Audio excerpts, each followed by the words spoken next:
कोटि नमन। महामना ज्योतिराव फूले साहब जी के चरणों में कोटि कोटि नमन। ज्ञान की देवी माता सावित्रीबाई फूले जी के चरणों में कोटि कोटि नमन। भारतीय संविधान के निर्माता, नारी के मुक्तिदाता, दबे कुचलों के मसीहा, अर्थशास्त्री, समाजशास्त्री, शिक्षाविद, बोधिसत्व, विश्व रत्न, सिंबल ऑफ नॉलेज डॉक्टर बाबा साहब भीमराव अंबेडकर जी के चरणों में कोटि कोटि नमन। झूठन के लेखक ओम प्रकाश वाल्मीकि जी के चरणों में कोटि कोटि नमन। सुप्रीम कोर्ट के जाने माने एडवोकेट, मैं भंगी हूं के लेखक भगवान दास जी के चरणों में कोटि कोटि नमन। दीना भाना वाल्मीकि जी के चरणों में कोटि कोटि नमन। माता दीन वाल्मीकि जी के चरणों में कोटि कोटि नमन। माता रमाबाई जी के चरणों में कोटि कोटि नमन। बहुजन समाज में जन्मे सभी महापुरुषों के चरणों में कोटि कोटि नमन। आप सबको नमो बुद्धाय, जय भीम। आज बहुजन जागरूकता मिशन ने जो ये विचार गोष्ठी का कैंप लगाया, इसके लिए सभी को, उन्हें बहुजन समाज के जितने भी पदाधिकारी हैं और उनकी जो टीम है, उन्हें मेरी तरफ से बहुत बहुत साधुवाद, बहुत बहुत धन्यवाद। आज दीना भाना साहब जी की जयंती है। उस दीना भाना जयंती के उपलक्ष्य में आप सबको बहुत बहुत बधाई, बहुत बहुत साधुवाद। आज जो एक लगा है कैंप, तो इसमें सभी ने अपने अपने विचार रखे हैं और सभी ने दीना भाना जी के विषय में बताया है, काशीराम साहब के विषय में बताया, और हमारे नवीन गौतम जी हैं, उन्होंने तो पूरी लिस्ट बता दी है और उन्हें बहुत बहुत धन्यवाद। लेकिन जो बाबा साहब ने हमें रास्ता दिखाया, शिक्षा का रास्ता दिखाया है। बाबा साहब ने कहा कि पैरों में जूते ना हो कोई बात नहीं, लेकिन हाथों में किताबें होनी चाहिए। एक रोटी कम खाओ, बच्चों को जरूर पढ़ाओ। ये पूरा संसार जानता है कि बिना शिक्षा के किसी का भी भला नहीं हो सकता, और वाल्मीकि समाज में शिक्षा ना के बराबर है। बाकी और अन्य हमारे समाज हैं, सब में शिक्षा बढ़ रही है और वो आगे बढ़ रहे हैं, और वो बढ़ रहे हैं शिक्षा के माध्यम से, और अपने महापुरुषों की विचारधारा है उसके माध्यम से बढ़ रहे हैं। अभी वाल्मीकि समाज में ना तो शिक्षा इतनी अच्छी है, और जो पढ़े लिखे लोग भी हैं वो भी महापुरुषों को नहीं जानते हैं। जैसे अभी हमारे बताया हमारे अध्यक्ष साहब ने, परवेज जी ने, कि अभी उन्होंने 8-10 नाम गिनाए हैं वाल्मीकि समाज के जो महापुरुष हुए हैं। लेकिन जो वाल्मीकि समाज के पढ़े लिखे लोग हैं, मैं 3-4 लोगों से जो बुजुर्ग थे उनसे 4 बार प्रार्थना करके आया, मैं बाबूजी एक छोटा सा प्रोग्राम है, आप आइए। 3 बार गया तो वहीं बैठे थे, 4थी बार गया तो वहां मिले ही नहीं मुझे वो।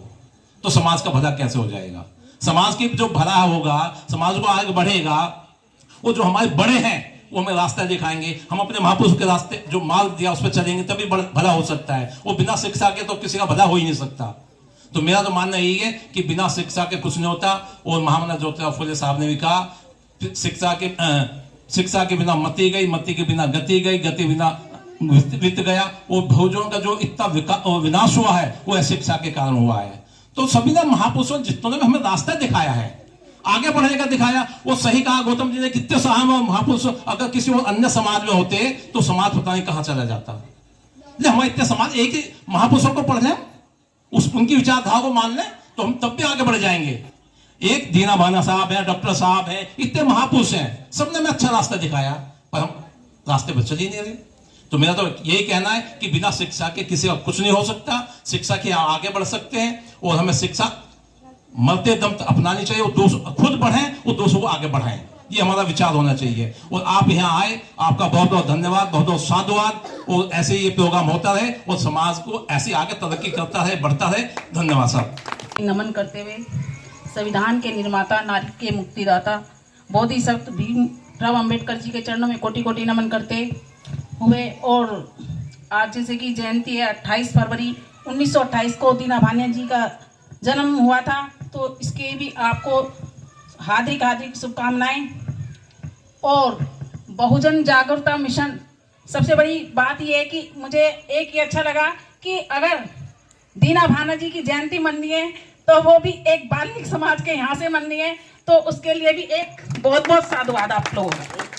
ठीक है, वैसे तो हम एक हैं, ऐसी कोई बात नहीं है, मैं जानती हूँ, लेकिन मुझे कहना पड़ रहा है क्योंकि अभी तक हम लोग अंदर से, बाहर से तो हैं, लेकिन अंदर से अभी लोग हमें नीचा ही मानते हैं, चाहे कितने भी हो समाज में।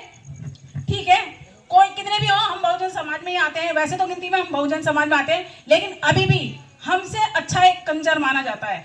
लेकिन हम वाल्मीकि समाज को अभी दिल से किसी ने अपनाया नहीं है, यह सच्चाई बोल रही हूं मैं। और अदरवाइज अगर किसी को इस बात का लगे तो उसके लिए मैं माफी।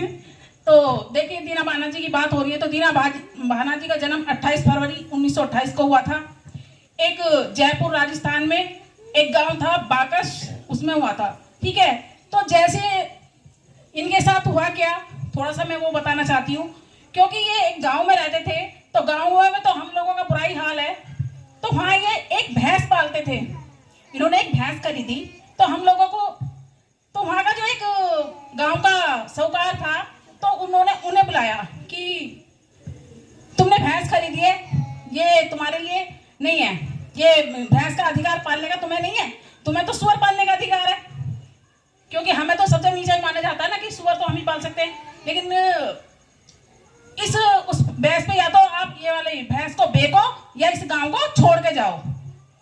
ठीक है, तो उन्होंने भैंस बेच दी। भैंस बेचने के बाद फिर उन्होंने वो गांव भी छोड़ना पड़ा, और गांव छोड़कर सबसे पहले वो दिल्ली में आए, और दिल्ली में आने के बाद उन्होंने बाबा साहब का भाषण सुना। जब उन्होंने बाबा साहब का भाषण सुना, सुनने के बाद फिर उन्होंने एक, जहां पर ये हमारे मान्यवर काशीराम जी नौकरी करते थे, तो वहां पर एक सफाई कर्मचारी की नौकरी की, जो अभी चढ़तू बोल रहे थे सब लोग, लेकिन वहां पे मैं खुल के बताती हूँ, एक सफाई का काम करते थे वे। तो 14 अप्रैल की उन्हें छुट्टी नहीं मिल रही थी, तो वहां पे उन्होंने उसका विरोध किया। लेकिन वहां पर काशीराम जी जो 1 क्लास के ऑफिसर थे, उन्होंने देखा, उन्होंने सुना, फिर उसके बाद उन्होंने उन्हें किताब दी, जैसे कि आप सब लोग बता रहे थे। तो वहां से अगर काशीराम जी को साहब बनाने वाले हैं तो वो भी दीना भाना जी हैं। लेकिन हमारा इतिहास भी आज भी दबाया जाता है, ये सच्चाई है। लेकिन ये शुरुआत जो बहुजन जागृति मिशन ने करी है, ये बहुत अच्छी शुरुआत की है। तो इसी के लिए मैं आपको बहुत बहुत साधुवाद देती हूँ, और आपका बहुत बहुत धन्यवाद। और सभी को 3 बार जय भीम, जय भीम, जय भीम, जय भीम, जय भीम, जय भीम। नमो बुद्धाय।